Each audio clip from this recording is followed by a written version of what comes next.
Hi guys, Miss Osuna here. We are going to create a male croquis.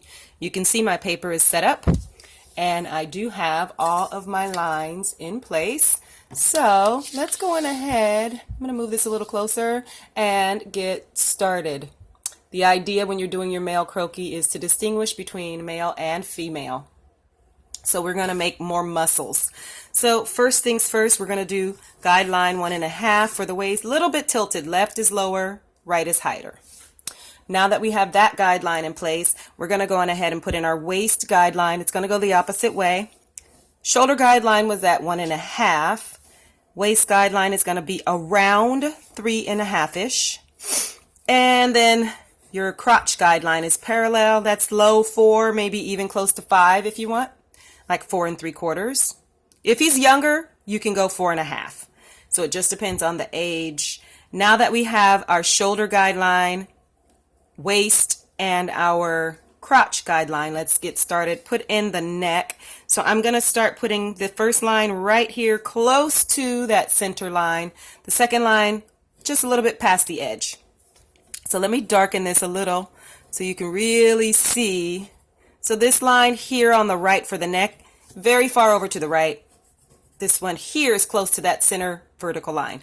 Now the next thing we need to measure, so you need 1 head space on each side so that the shoulders are a total of 2 head spaces. Now I'm going to shorten this one a little bit by 1/4 of an inch so that you can see a little bit of foreshortening because he's going to be turned slightly. Now we're going to go diagonal, diagonal, come down below and down below. That way we see the muscles right around here on the neck and just start to smooth them off. So I'm just darkening so you can really see it. And now I'm just curving it a little and extending it down. Next, we want to go on ahead and have 1.5. So that's bigger than 1. So the head space is definitely going to be bigger than 1. 1.5.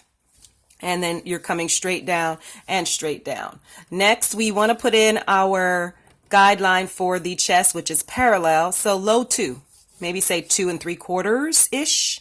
So, or it can even be 2.5, just depends on how buff he is. So parallel guidelines here are shoulder and chest. And then you can add in some of the U shapes that we've been practicing for the male croquis figure. And then they have their chest nipples lower and they're not in the center like the female. So I'm just darkening that so you can really see it. Now that we have that in place, we're going to move on and we are going to come straight down with a little bitty angle to start. So here's that little angle. I'm darkening that. Then we're going to basically go from there straight down. And then on the left side of our croquis, same thing, a little angle and straight down. That's just showing that hip bone. So it's not really a hip, it's just showing the bone. Now put in your bikini bottom, so wherever your center is for his briefs, the male bikini brief, for example, the center for me between left and right hip is right about here. Left leg is going to come out at an angle, and then around 6.5, I'm going to curve it a little bit, so that you can really see it. I'm going to try and darken that in. Now the right is going to come down here in the middle. So find the middle of your bikini bottom. And then I'm going to bring it so that it stops higher than 6.5. So around 6.25. And now I'm going to go the other way, slightly toward that center vertical line. So here I am turning it at the knee. Now let's draw that in for a knee socket. So literally your knee socket is going to be this way so that we can start to see foreshortening. Do the same thing because he's turned. Do the same thing around 8.5-ish for the ankle. So parallel knee and ankle guidelines. Now that we have those 2 guidelines in place, let me just darken those a little bit so you can see. Go ahead and put in a nice big circle. That's going to help you to know where to land. That's your socket for the knee. We're starting on the left. I'm going to start off and curve a little bit. So I went this way and then curved. That's how you get a little bit of thigh muscle. And I'm aiming toward that socket and I'm going to stop. I'm going to try to emphasize. So I'm going to darken right here a little bit and I'm darkening going this way.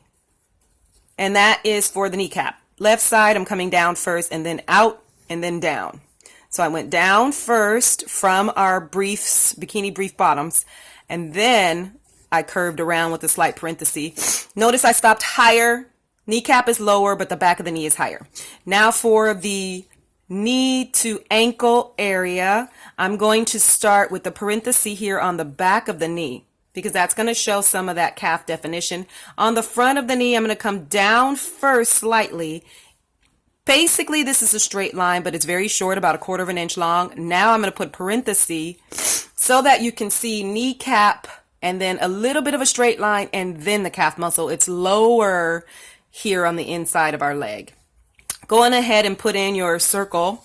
Make it smaller than the circle for your knee socket. So if I move this up, this socket for ankle is smaller than the socket for the knee. Now I'm just going to connect these, smooth that out, and then drag this all the way down. Make the knee area to ankle in relationship to your thigh. So if the thigh has a lot of muscle, make your knee to calf, your knee to ankle area have a lot of muscle. So I'm going to darken this in. Make sure it's, again, in relation to your thigh. So if this is too skinny and that one's too big, draw bigger. I'm going to keep it the way it is though. And next, I'm almost running out of paper, so I'm just going to slide another page right here underneath. Next, we're going to deal with our foot. So we are coming straight, and then we are going to have a diagonal line.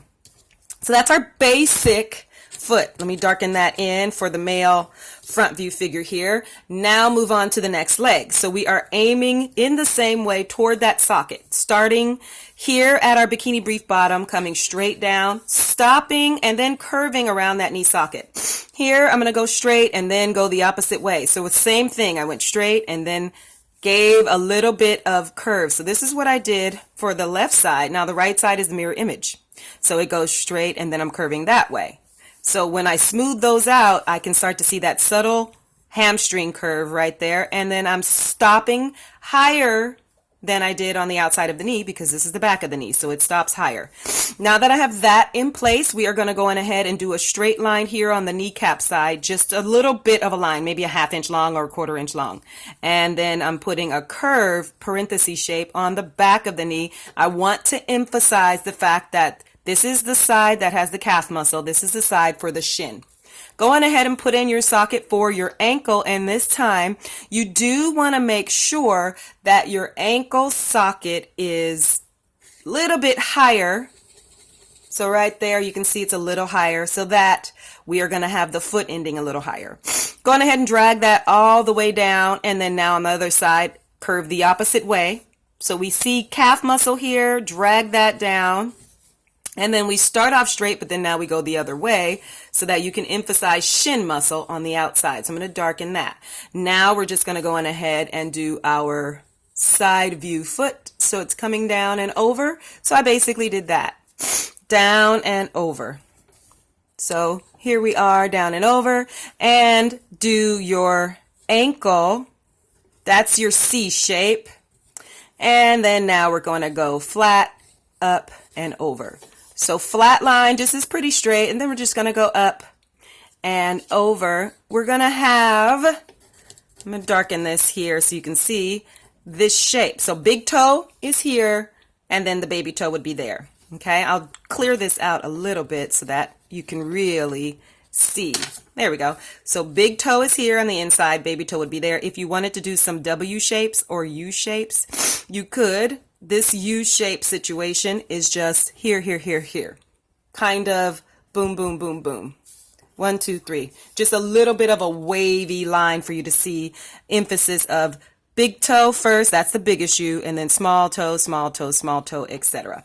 You could do that here too. Big toe is the biggest U, small, small, small, small. So you're just doing a wavy line, but we're moving on from there. Going ahead, put in a straight line that's going to represent your arms. So as you're sketching, this is going to represent the skeleton. So we always start off with a straight line just like we did for the legs. So all of your limbs will be in proportion. Put in your socket for your elbow. And then now on the inside here, I'm aiming toward the actual chest. So here I am coming down, and then I just went straight. Now I'm going to go around because this is the area of our bicep. So I started off straight, now bicep. Here I'm coming around, soft parenthesis curve, and that looks just like that, soft parenthesis curve, and then bring it down. You're bringing it down to around 2.5. Now go with the full parenthesis so that you can start to see bicep. It depends on you how muscular your guy is. Now from here, we're going to put in our socket, and that's going to represent the wrist. So that's our circle. Going ahead in parenthesis shape on the right side. Now on the left side, do a little triangle. That's the back of the elbow, and then a parenthesis shape. Bring that down. So when you drag that down, you can see he has a lot of muscle. Now for the hand, I'm going to give a little bit of a curve to the fingers. So I'm going to erase some of these lines. Remember, those lines are what you do to practice, but I'm running out of space here. So the thumb is on the inside, so we go toward the body, and then a little bit of a U, okay, or a parenthesis shape, excuse me. So here we're going toward the body. Where can I do this so you can see it? Toward the body, and then a little bit of a parenthesis shape. Now I'm going to come back up with a smile. So that's like that J. Remember this shape here? J, it's straight and then it curves at the bottom. Don't put a hard fingernail, soften that. Now the outside, I go away from the body, and then I'm coming straight down, and now I'm coming towards the body. That gives me the outer hand. Now soften it up a little bit. And next, I'm going to come in with 2 lines, 1, 2. I don't think you could see that. 1, 2. That's the inside of our hand here. Make it longer, and then now W shapes. That gives you the feeling of fingers right there. So I'm darkening that so you can kind of see what we're dealing with. So we have our hand here. Moving on to the other side, curving down with the parenthesis shape right here. And now we are going to start on the inside near the chest. So that's our beginning, so I kind of know where I'm headed. I'm going to drag this down a little longer, closer to about 2.25-ish, and then now parenthesis shape for that bicep muscle. I've already started the bicep muscle here. So now we want to put in our elbow socket. So here, it's just a little higher on the right than it is on the left. Now your parenthesis for the forearm, that's how we get started here. And then I'm going to put in my wrist socket so that it's higher still than the left. So you just want to carry that on. If you raise one side, you raise the other side, just like in math. Bring this down, bring that down. That's just a straight line. Now the other hand. So I'm coming toward the right, and then I'm going to go on ahead and come straight down, and I'm coming back toward the body. Now the thumb towards the body, straight down, and I'm going to give a little bitty bend right on the end. Now I'm going to round that off like that J and then go straight up. So I'm going to darken that so you can really see it. Here, I'm going to do the same thing. So soften these, go back and soften them. They don't have to be super harsh and square, but they can be if you want that style. I'm rounding that tip of the finger. I'm darkening it so you can see it, and then I'm going to drag that up. Now I have a straight line and a diagonal line to connect the space. And that concludes the body, and he's definitely turned slightly toward the left. Going ahead, bring your torso, and if you wanted, you can do these sort of soft parenthesis curves. Like I'm going to do one here, for example, and another, and then you can give him a 6-pack. Going ahead and give him, like say, for example, a frown, and then a second frown, and maybe a third. You don't have to do all of that, but you can. I would give a little bit of collarbone, and that is going up and over, just a basic diagonal line. And then if you want to emphasize the Adam's apple, you can do a curved line there at the neck. I'm going to definitely move this down, and I'm going to show you, this is just a basic from page 130 from the text that we're using for our class. And this is our fashion sketching illustration book by Catherine Hagen, whom we love. So happy sketching until next time.